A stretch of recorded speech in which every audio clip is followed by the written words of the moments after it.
Hello there. Welcome to a very surprise and very special chill stream. I am Master Paul, and of course, the Force is family. So today's chill stream is going to be a little bit different. If anything, this is sort of a part two stream to one that was going on the VacTube earlier that Darth Arlena hosted. She and Black Dragon and Ghost Rider were having a military stream because all of them are veterans, and they were swapping some military stories back and forth. So I joined because I'm a Navy veteran, and she had to end the stream on her channel, but especially with our friend Felix popping in and sharing his Army uniform, I felt like this conversation could continue. So part two here on my channel. And of course, here is Black Dragon. How are you? Oh, I'm doing just fine. That's good. So I sent the link to Felix, so he should be joining. Yeah, I just really. No sound? Oh, he's muted. Okay. And of course, John 42 is here. So welcome everyone that's coming up from over there. Felix can only be on for a little bit, but that's okay.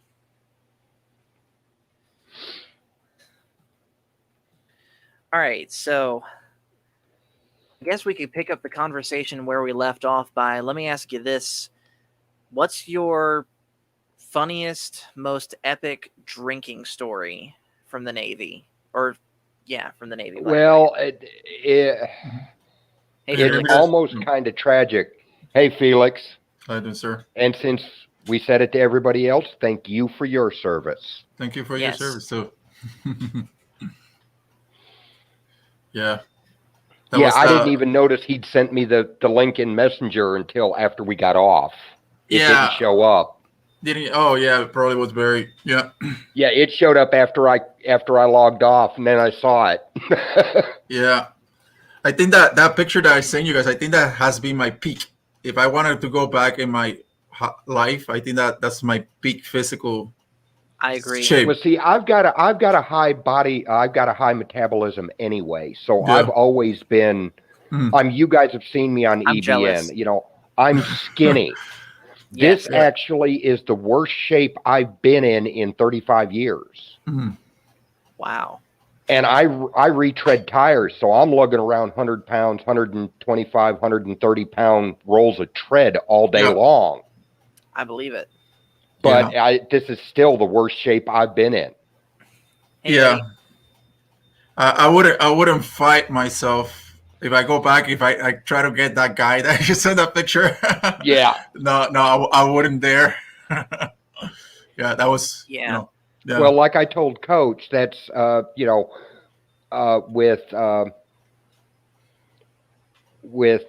Daryl coming out with his EBN story. Mm-hmm.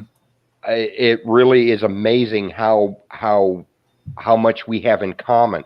Because, like I told Coach, I had an abusive alcoholic father. Yeah, that story was nice. Yeah. So I know exactly what he went through, and that's the reason I don't drink. Because you have somebody who spent 8 years as a Navy SEAL, 4 years as an Army MP, holds a 4th degree black belt in Togakuru Shinobi Jutsu. Can you imagine if I lose control? And with drinking, with the alcoholism being in the genes, I just choose not to drink. Right. And me personally, I choose not to drink just because I have a very obsessive personality. And yeah, that's bad too. Once you start, you can't stop. Yep. See, but that's why, and it's not to say that I don't drink. Mm-hmm.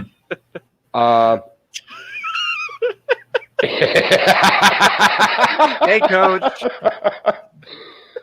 The worst story that I've got as far as drinking, that's true, was when I was going through buds.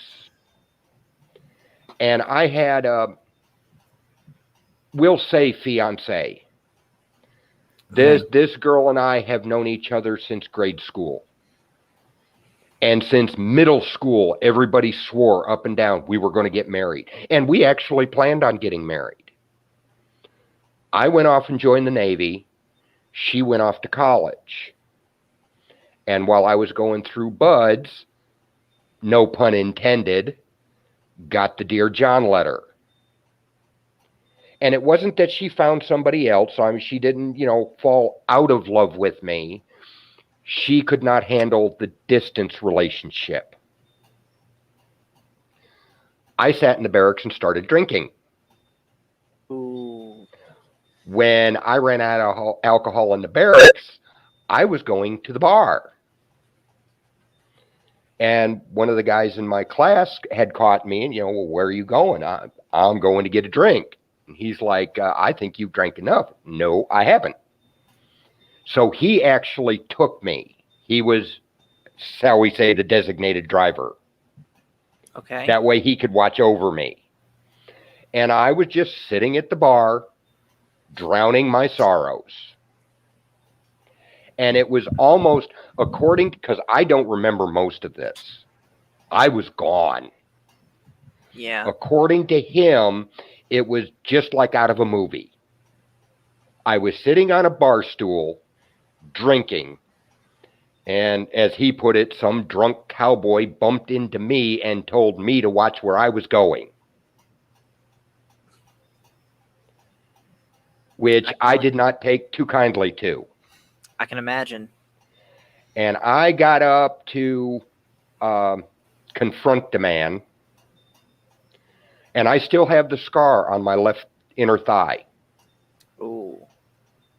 Wow. Because he pulled a switchblade and stuck me with it. Yeah, that's not good. According to my buddy, of course, you've seen people that are drunk. Oh, yeah. The way he describes it was the minute I heard the click of the switchblade, it's like somebody poured all the alcohol out of me. I went stone sober. Wow. He buried the blade about 1.5 inches into my thigh before I caught his hand and proceeded to break his wrist. That's chilling right there. That is. And wow. He said from there it went comical.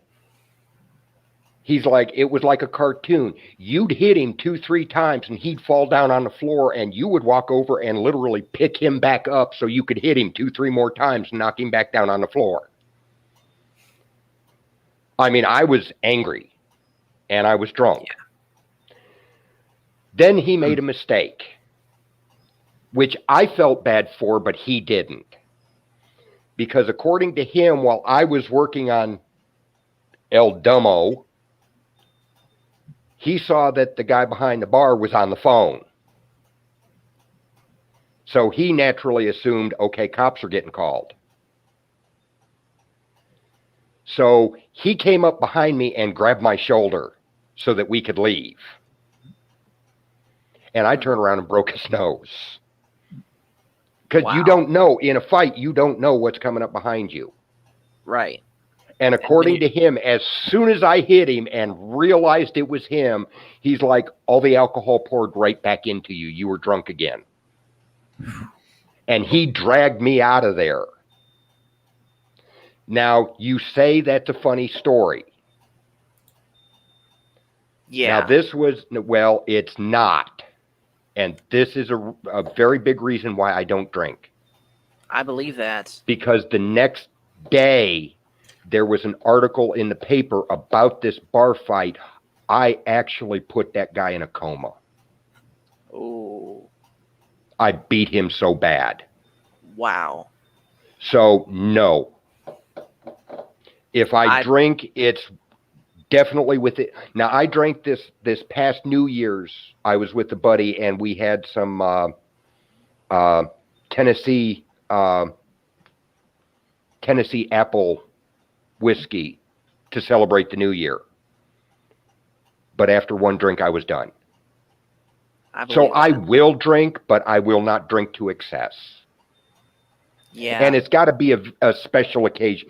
The last time I had any alcohol prior to this past New Year's was 2000.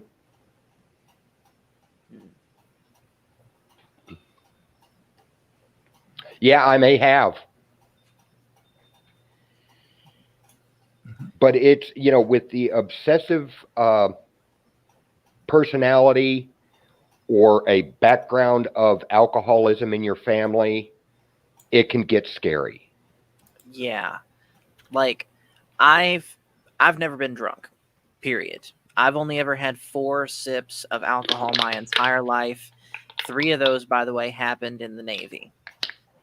But I have seen that level of drunk in all the spectrum of what that level of drunk looks like, from the silly haha this guy can't stand up to the this guy's about to fight. And yeah, when it's dangerous like that, it's not good. So I was one day on one of my off days I was in Bahrain. I was going out to what we called American Alley, and it was just this one street literally in walking distance from the base that had all the American fast food that you could think of, McDonald's, Burger King, what have you. Mhm. I see someone laying there on the sidewalk right next to the road. Come to find out that it was someone that I knew from my section. Now, she already had someone helping her, and so I didn't think I needed to get in the way by sticking around, so I went about my business. But the fact that she, again, a woman, is drunk like that and passed out in a Middle Eastern country is some scary stuff. Yeah. And then on the other side of the spectrum, there was this one night that me and some friends of mine from my section went to a really nice marina resort. Because why not? It's our 3-day weekend, and we were transitioning from day to night shift, so stay up all night at a nice marina resort. And it was the type of resort that had a poolside bar. So that is pretty much where we spent most of our night at until the bar shut down. And that also is, by the way, where I had my first ever sip of alcohol, which was absolutely disgusting. It was this weird cider type thing called a Savannah Dry. Tasted like straight puke. But everyone except me got drunk to varying degrees there, including one of my friends. His name was Dylan Bruns, and he got so drunk that 3 different times he tried to climb out of the pool only to fall right back in because his balance was so bad. And he was about my height, but he was a big guy. So he got drunk, and he was a funny drunk where everything was hilarious to him. And when he finally did get out of the pool, I had to pretty much grab him by both shoulders from behind and steer him to our villa, because if not, he would have, in his bad balance, gone off into the marina.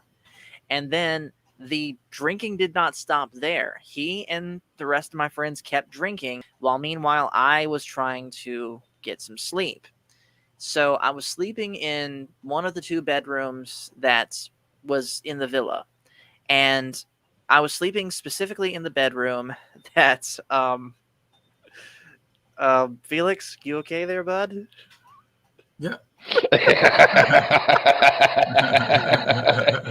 It's a good thing Coach isn't in charge of the stream. That is true. That is true. So anyways, I'm sleeping on the floor between these 2 beds that already have someone in them.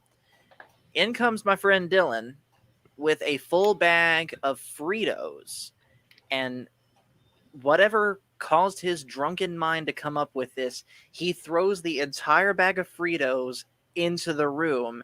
And of course, me being on the floor, the people in the 2 beds, on either side of me that get the Fritos on them, push them down onto the floor on me.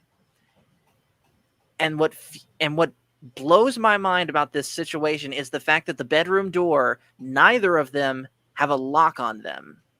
and yet they have a double locking closet allegedly for people that have bad drug trips.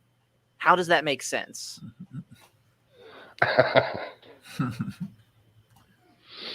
But Well, yeah. my experience with alcohol is a little bit different because it's more cultural. So I grew up with in an island that produces rum. So Okay. Okay. like it's not at 18 you start drinking over there, like casual social, right? It's not like you're getting drunk, but it's like you eat, you eat and you have a drink, right? It's not like you, so it's kind of like you get used to it, right? Right. So I'm very used to drinking rum, but I don't, for me to get drunk, I need to really abuse it. You know what I mean? Like I need to like get there. So the only time that I think I remember that I was like bad, and I didn't even notice that it happened, is I was in I went to a trip to Dominican Republic, right, with my wife. So we went there for like a one of those resorts, the all inclusive that the all you can eat and all that stuff. So I was in the pool, and there's a very typical drink there called Mama Juana. It's kind of like a very sweet, herby drink, typical of that island, right? So I'm basically sitting in in a pool, right? And there's a bar there, and I'm just casually drinking. You don't feel anything about it. You just drink, and I've been sitting there for probably 3.5 hours, and I felt okay. I left the pool, right? I'm okay. I don't feel drunk. I go to eat to a French restaurant, right? And then I start feeling weird. I'm like, what's going on? And then it was like a retarded effect to the drink. Mhm. So I couldn't eat my dinner, and I was looking towards the desserts because French cuisine has great desserts, like the mousse and all that kind of stuff. Right. So Right. I'm telling my wife, we gotta go. And what she's saying, well, why? I think we should go out of here because I don't feeling good. And then when there was a trolley that you take from one corner of the resort to another, and before even going to the trolley, I just start puking. But I did not have the effect of being drunk. It's just like it was. I don't know what it was, but that was. Yeah. I remember that was one, and I was on a wedding, and I was just drinking wine. I felt, and those are the worst. I don't know what happened, but after I went back to the room, I just was on the shower like that. It's like because the wine can hit you like that too. It's not an Soaking immediate the thing. champagne. Yes, it's not like an immediate effect. It takes a while, and Well, see- wine. Yeah. Hey, Oh, Ryan. go ahead. Yeah. So like wine, it depending on which wine you take, like it's pretty, it's not that it tastes bad, it's just like depending on the alcohol content. But yeah. Yeah, see, my very first experience with alcohol, I was 10. Wow. And it Wow. was, my cousin had gotten married. We went to the wedding and then the reception afterwards. And my parents allowed me to take a sip of the champagne. And I spent the rest of the night sneaking it at 10 years old. Ooh. Now, back when I was 10 was 77. So the big thing back then was these rock groups in these platform shoes. So I was wearing a pair of platform shoes, 10 years old, drinking the equivalent of about 2 bottles of champagne throughout the night.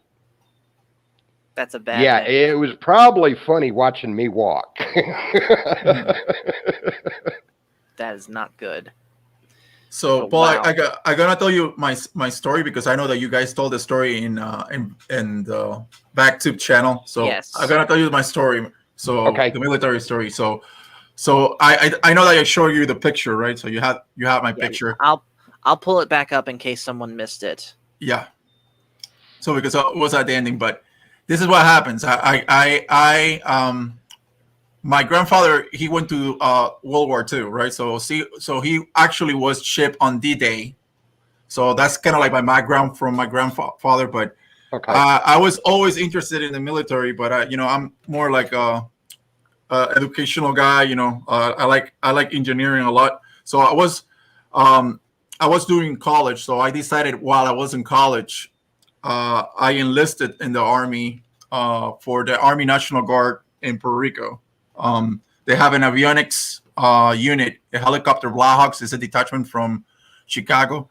So I went for my MOS is a 35 Romeo avionics radar repair. So I went to Fort Gordon, Georgia. So that school was long. Besides you have your basic training that is like for the Army is 8 weeks. Then Right. my school was 9 months. It was a long school. Yeah, because the MOS basically what it does is that we needed to learn how to repair radars for the helicopters. So I needed to learn how to repair transponders, and then in order to get to that school, obviously you need to be eligible for security clearance and all that. So it was like a closed school. Every time we went to in the morning, it was closed, and we got there. We did what we needed to do. We learned a lot of stuff, radars. You also learn how to repair the goggles of the helicopter pilots. The infrared goggles. So you're kind of like a technician guy. So when you're not doing that job, you usually you're in the crew in the back of the helicopter, and usually you take the gun. So the gun over there is the M60. So it's a heavy machine gun. So it's pretty deadly. A pig. So yeah, it's big rounds. The rounds are huge. No. That's the nickname for the M60 is a pig. Oh yes, sorry. Yeah. So it's very loud. Probably it was replaced. It was actually replaced in. Yeah. I want to say around 2002 to 2004 with the M240 Bravo. Yeah.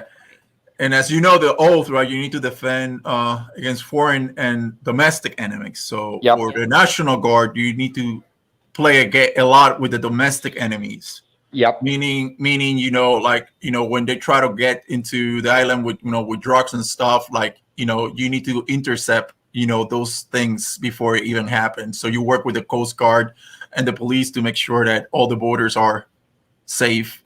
So the mission over there is to protect, because not a lot of people know, but a lot of the drug stuff that happens in the U.S., the main place that it enters is through Puerto Rico, because Puerto Rico is a U.S.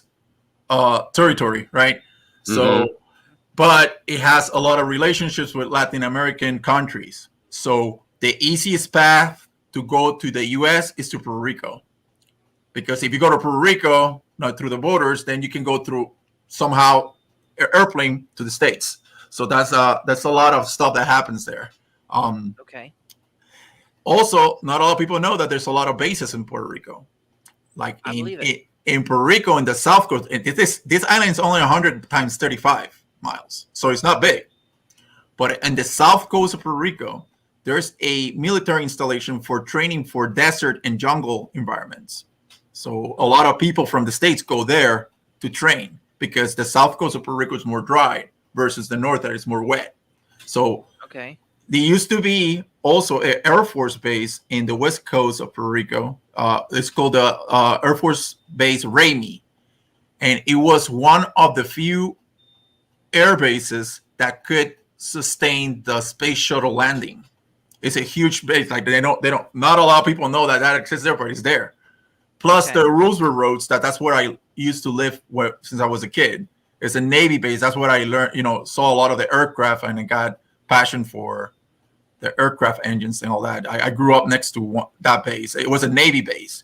So a lot of Navy people got, missions there.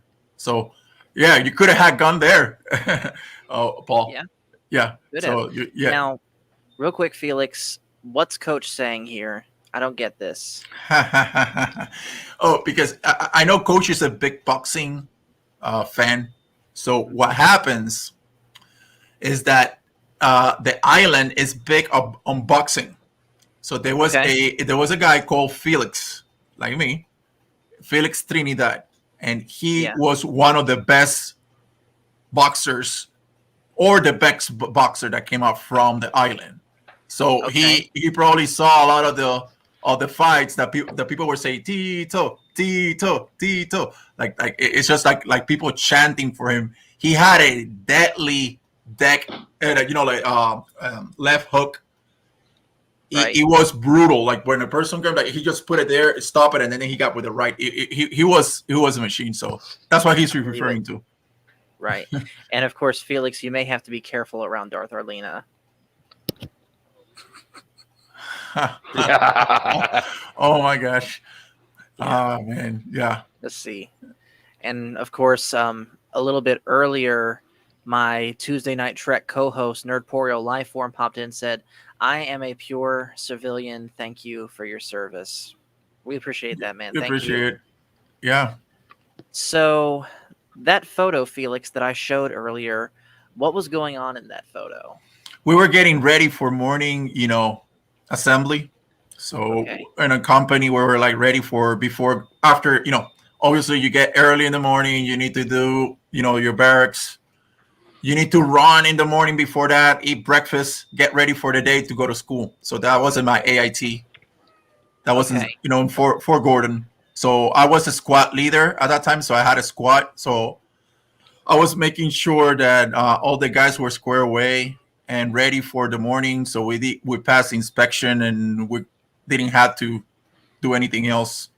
We had a detail to get the floors clean and everything needed to be squared away. So yeah, that system for me I clicked with it really nicely. It was hard when I came back because I was basically a whole year in that environment, coming back to be at college. It took me a while to get into civilian life. You know what I mean? Yep. Because Right. I liked it so much. It was something. It was very addictive. It was very Yeah. addictive. Yeah, yeah. But yeah, I remember all that stuff: barracks inspections, room inspections, all that stuff. So another story. There was a period of time that every single day that we were about to go into an off day set, we had to have our barracks inspected by pretty much everyone from the CO and below, because they were doing a health and wellness check on some of us and found that one guy, and this kind of gets back into what we were talking about with drinking, there was one guy who had, for whatever reason, 24 empty bottles of Jack laying around his barracks room, which even without the Jack bottles apparently was atrocious to begin with. So because of that, all of us had to basically have our barracks pretty much white glove inspected, even to the point of having to unlock our closets and have those checked, which usually does not happen unless, they're actually searching for something and have a warrant. So for a while, that was not a fun time either. But yeah, another example, as I was talking about earlier, I'm sure you saw it, Felix, of someone messes up and everyone has to suffer for it. Yes, that was a very common theme. I have a story about that. I if you want, I can tell you that kind of like that was in basic training. That was in basic training. I feel so sorry for this guy. For some reason, there was a guy that I don't know what it was. I think it either was the first time that he came out of his house, or like whatever reason it was. But he was not doing good with the morning inspections. So, and at least my drill sergeant, he was into like, you need to be shaved, you needed to like be square away with your clothes, everything needed to be ironed, everything needed to be spotless. The boots, they need to shine, the bed, they throw the quarter and they jump back, like all that kind of stuff. He was crazy about that. He was not good with shaving or even basic hygiene. Let's put it that way. Ooh. I just gonna put it that way. Basic hygiene, and it was noticeable. I'm gonna interrupt this story real quick and say, if you're joining the military, you are going to come across someone like this that the idea of hygiene, they just seemingly never learned. Hmm. It's going to Yeah. happen. Yeah, and I feel sorry for this guy. The drill sergeant got into, and this is basic training. So he got into trouble, but everybody paid.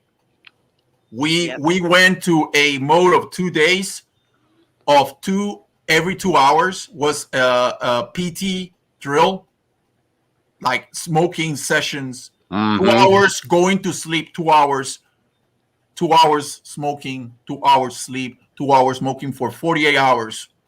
Mhm. After that, you can imagine what happened.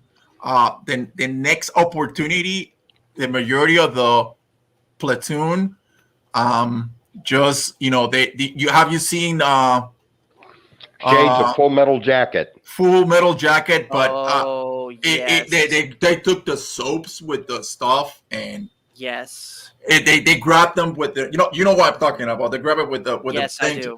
And Blanket- it blanket was parties, they're massive. called. And then the test was to see if he was gonna say what happened, because the drill sergeant asked, "What happened to you?" The lucky thing for him at that moment, he didn't say what happened. Right. You know what I mean? Because if not, things would get worse. Another smoking session. So he tried, but at the end, he was medical discharge. He didn't end up that. And the other story that I remember on that same, it was that they have soda machines on the company grounds, but you're not allowed to drink soda. When you're in basic Of course training, not.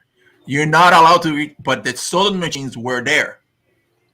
So this was around 2:30 a.m. An alarm came like out of the blue. Like everybody woke up. Like what's going on? A guy try to get a soda at that time, and that machine was connected to an alarm. And you can imagine what happened. They called the whole company out. I'm talking not just my platoon, the whole company, and we got smoke. We got smoke really bad, really bad. It was for I don't know how many hours it was because it got blurry after that. It was really bad. Oh, yeah. And everybody in the whole company knew who he was. So imagine the other repercussions and the same treatment. And so I see what you're meaning by I'm amazed that that kind of stuff was happening to you after basic training. I know that on basic Yeah. training and stuff like that, but it's not fun. But It's not at all. it's part of the journey, I guess. At least in basic training, you need to know how to follow instructions and follow the rules and follow your orders and all that kind of stuff. So, yeah. So let's see. The worst smoking I ever had in boot camp came after one night. Almost everyone in our compartment was acting a fool in some way. The tamest example I could think of is just people just sitting at one of the tables, like myself, for example, just talking, talking normal.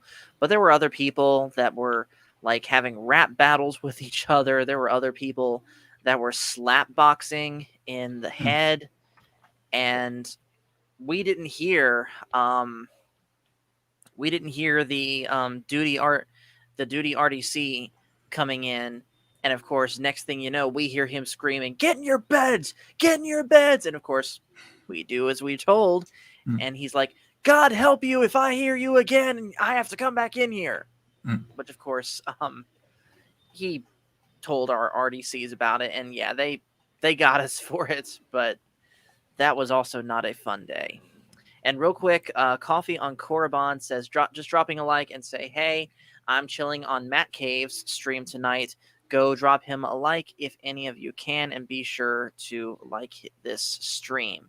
Well, thank you for asking people to like this stream, man. And yeah, we will absolutely be heading over to Matt Cave's channel once we're done here. Yeah, I think he's doing a replay of the PS1 Resident Evil. Oh, nice. Nice.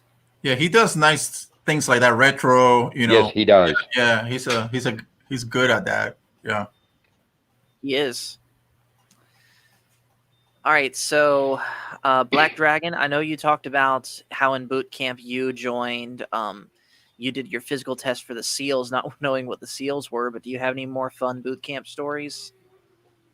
No, my boot camp was pretty boring. I mean, the advice I gave was the advice I got. So yeah, I pretty much, I helped out others when I could, but I kept my mouth shut, my ears open. So I mean, we got smoked quite a bit, but that's just part of boot camp. Right. But me myself never really got into trouble until I got out of boot camp. Gotcha.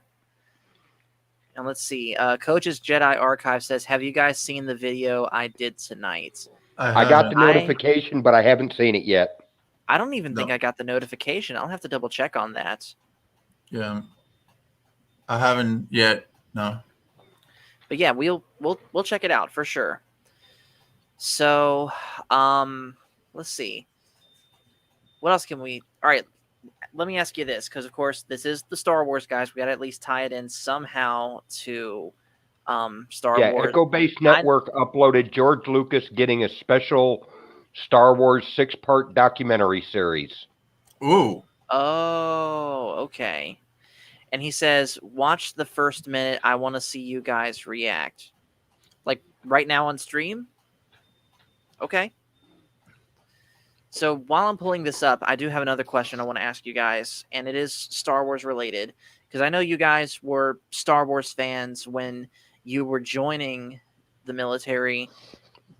Do you have any stories about meeting fellow Star Wars fans in the service and, how you guys hung out and such? No, I didn't really run into a whole lot of, Star Wars fandom that way. I mean, I had friends that were movie buffs. I had one guy that, Rhett Diaz, who was, no disrespect intended, but somewhat like you. He liked movies, but he just didn't watch a whole lot of them. And there was one day I brought him over to the barracks room and played Gus for him. Okay. Do you know what Gus is?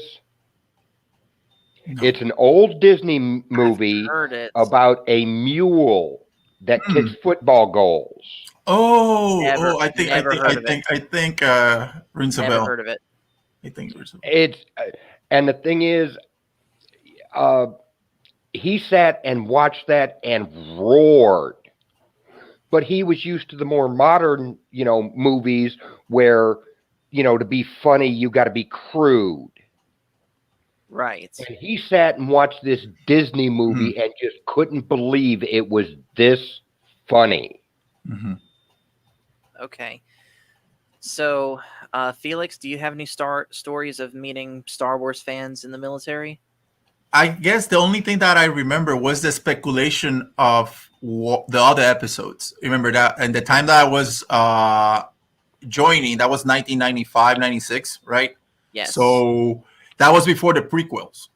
So yes. I remember talking to some people. I want to see when Darth Vader goes to the lava. That needs to happen. That we're in that mode in that time. And that didn't happen until later on until the episode 3. So, but a lot of speculations of what was going to happen, and there was rumors about the prequels. But remember, there was not that much internet, so it was just word of mouth. By word of mouth, it was not. It was different. It was very different than now. Yeah. So in my case, I was in the military for The Force Awakens and Rogue One. And by the way, real quick, hello to the legendary Tron. Hey, the legendary Tron. Hello, Tron. And also, by the way, if anyone missed it, Darth Arlena says, everyone check out part 1 of this military stream on the VacTube. Yes, do that. Yes, put together by Darth Arlena herself. Yep. But yeah, I was in Bahrain when Force Awakens came out, and I actually rented out a private showing of The Force Awakens for my duty section as a Christmas present, and it was really fun. Oh wow! And of course, I did meet plenty of Star Wars fans and that I got to be friends with in my section, both in Bahrain and in Okinawa. Unfortunately, I lost contact with pretty much all of them. But yeah, so, and of course, it was while I was in the Navy that I also discovered Star Wars YouTube for the first time, places like Stupendous Wave and Star Wars Theory. And speaking of Star Wars YouTube, Coach, we're going to go ahead and react to this video now. So let's see what we got here.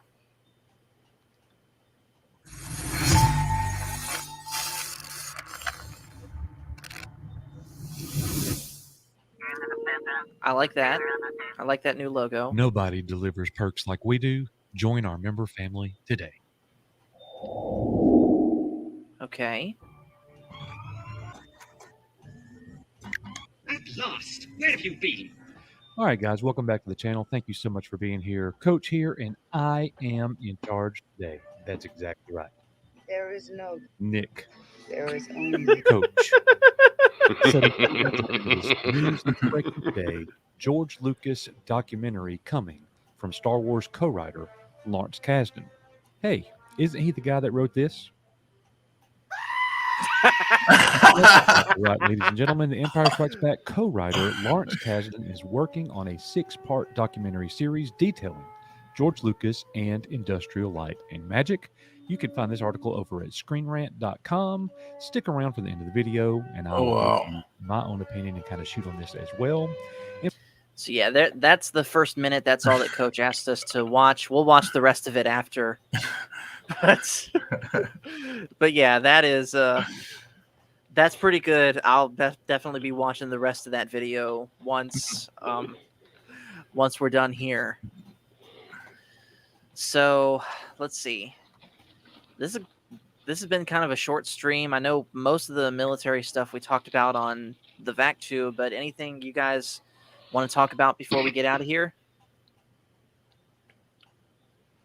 No, just like to thank everybody, not just on the stream, but anybody that served. I've got respect for.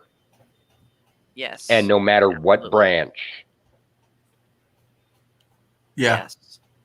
And go ahead, Felix. Yeah. Like I would say, you know, no matter which branch it is, when it comes to the point that you need to get together, we know how to get together no matter what. So that's the one thing about the military.